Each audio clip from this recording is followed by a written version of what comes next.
میرا خیال علی محمد خان صاحب اس وقت میں اسپیسیفکلی اس نئے ایشو پہ بات کر لوں کہ جو ابھی این آر او کی آپ لوگ بات کر رہے ہیں،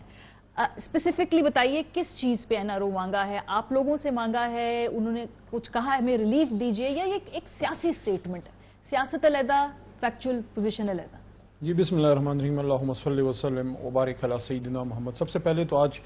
جو ہے میجر محمد طفیل شہید کا نشان حیدر کا آج جو ہے ان کا یوم شہادت ہے، اور ہم سب ان کے لیے دعا گو ہیں، اور اسی طرح کے شہیدوں کی کہ خون کی برکت ہے کہ الحمدللہ پاکستان کا دفاع جو ہے وہ ناقابل تسخیر ہے۔ بات کرنے کا مقصد یہ ہے کہ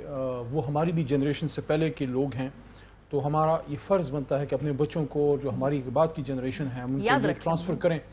کہ وہ کون لوگ تھے جن کی وجہ سے آج ہمارا ملک محفوظ ہے۔ خان صاحب نے جہاں تک بات کی ہے، ان کا مقصد بالکل کلیئر ہے کہ ہمیشہ ہمارے اپوزیشن کے دوست فرماتے تھے کہ آپ سے کیا این آر او مانگنا، اور آپ سے نہیں مانگیں گے، آپ سے نہیں مانگیں گے، اور آپ این آر او نہیں دے سکتے، یہ وہ۔ لیکن مجھے بڑا عجیب لگا کہ جب یہ ایف اے ٹی ایف کے لیے جب کمیٹی بنی، اس کے لیے تو خیر نہیں بنی تھی، بیسیکلی تو parliamentary committee on legislative business ہے، لیکن اس میں یہ آیا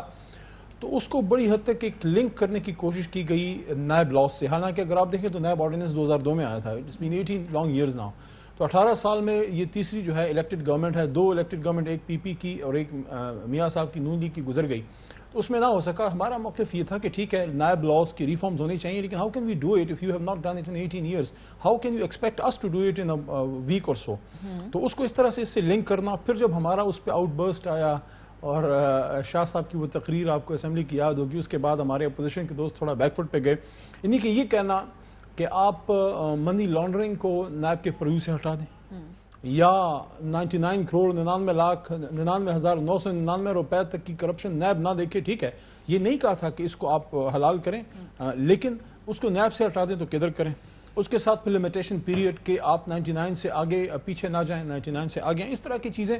ہمیں یہ لگا کہ شاید یہ وہی این آر او ہے جو ان کے دل میں کہیں چھپا ہوا تھا، لیکن موقع کی مناسبت سے باہر آ گیا۔ لیکن این آر او دیا بھی نہیں اور وہ ساری لیجسلیشن پاس بھی ہوگی، تو آپ نے گزارش کی، ریکویسٹ کی، سمجھایا انہیں کہ مطلب کیسے کنونس کیا آپ لوگوں نے؟ میرے خیال میں ضمیر جاگ گیا آخری وقت میں۔ اچھا، کس طریقے، کون سا وہ مقام تھا، کون سا وہ وقت آپ کو لگا کہ ان کا ضمیر کب جاگا؟ ان سے پوچھ سکتے ہیں آپ کہ ان کا ضمیر کس وقت جاگا، لیکن میرے خیال میں شاید ضمیر کی آواز پہ انہوں نے کیا ہوگا۔ اچھا، تو این آر او پھر نہیں چاہ رہے ہوں گے آخری لمحے تک تو کوشش ان کی یہی تھی کہ کچھ نہ کچھ جو ہے وہ، لیکن چلیں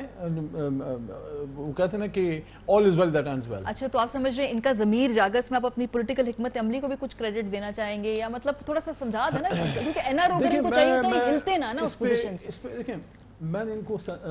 سینٹ کے فلور پہ میں ریکویسٹ بھی کی تھی، شاید ڈاکٹر صاحب موجود تھے اس دن، کہ میں نے ریکویسٹ کی تھی کہ ٹھیک ہے آپ کے کنسرنز بجا ہوں گے، نیب لاز میں ریفارم ہونا چاہیے، لیکن اس کو اتنا آپ لنک نہ کریں ایف اے ٹی ایف سے کہ یہ بھی ہوں اور ساتھ یہ بھی ہوں، یعنی کہ کم آن، ابھی یہ ایف اے ٹی ایف لا ہمارے لیے تو نہیں ہے، پاکستان کے لیے تھا، اور ان کو اس کا احساس ہے۔ مس یوز ہو سکتا ہے ماضی میں سیاسی طور پہ کچھ قوانین کو مس یوز کیا، اپنی جنس کے ساتھ سیاسی خیالات نہیں ملتے، پھر ان کے اوپر اس پہ کیسز ڈال دیے جاتے ہیں۔ دو رائے ہے کہ نیب لاز میں ریفارم ہونی ہے، اس میں کون سی دو رائے ہے کہ نیب لاز میں ریفارم ہونی چاہیے، اور اس میں کون سی دو رائے ہے کہ ہمیشہ کسی بھی لا میں جو ہے وہ سقم رہتا ہے، اس کو بہتر کر سکتے ہیں۔ ہم ہمیشہ اس انتظار میں رہتے ہیں کہ ڈاکٹر مصدق ملک صاحب اور ان کے جو سینئرز ہیں وہ اس کمیٹی میں ہمیشہ تجاویز دیتے ہیں ڈیفنس اورینٹڈ، تو پروسیکیوشن اورینٹڈ بھی۔ یہ نقطہ میں کافی دنوں سے اٹھا رہا ہوں، مجھے کوئی جواب اس پہ دے نہیں رہا، کہ میں بالکل اس سے ایگری کرتا ہوں، یہ کرمنل لا کا ایک مسلمہ اصول ہے کہ 99 ملزم جو ہیں وہ چھوٹ جائیں، مجرم چھوٹ جائیں، لیکن ایک بے گناہ کو سزا نہ ملے۔ لیکن جب آپ 999 تجاویز دیتے ہیں کہ ڈیفنس کو اس طرح سے تکڑا کیا جائے، بیل رائٹس میں یہ ہونا چاہیے، ہمیں تب تک اندر نہ کریں جب کسی بھی ملزم کو، جب تک آپ کے پاس کوئی ثبوت نہ ہو، ٹھیک ہے ساری باتیں اگریڈ،